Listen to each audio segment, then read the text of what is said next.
benchmarking ou étalonnage en français consiste à déterminer la valeur des ressources et compétences d'une organisation en les comparant avec celles d'une autre organisation.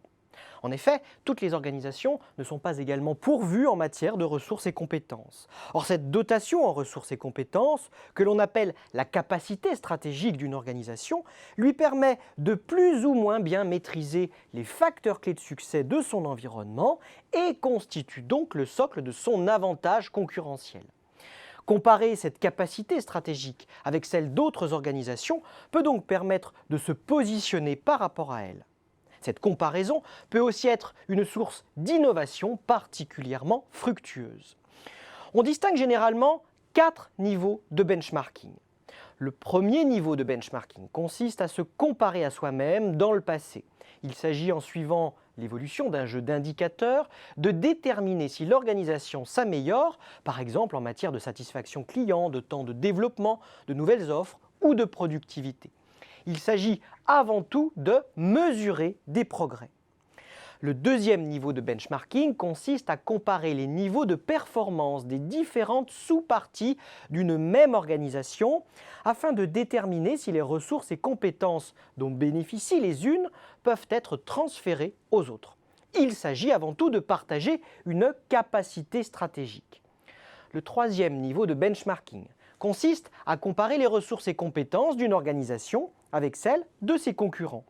Il s'agit avant tout d'identifier d'éventuelles défaillances ou au contraire d'éventuelles spécificités afin d'être capable de résoudre les premières et d'encourager les secondes.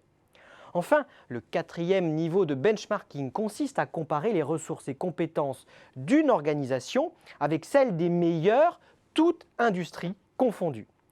Un assureur peut ainsi comparer la performance de son service clientèle avec celui d'un opérateur téléphonique. Il s'agit avant tout d'importer des idées nouvelles qui seront autant d'innovations.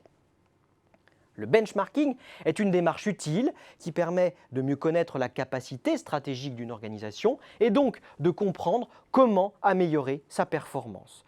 Cependant, il présente certaines limites. Tout d'abord, il ne suffit pas de comprendre comment une autre organisation fonctionne pour être capable de reproduire ses ressources et compétences.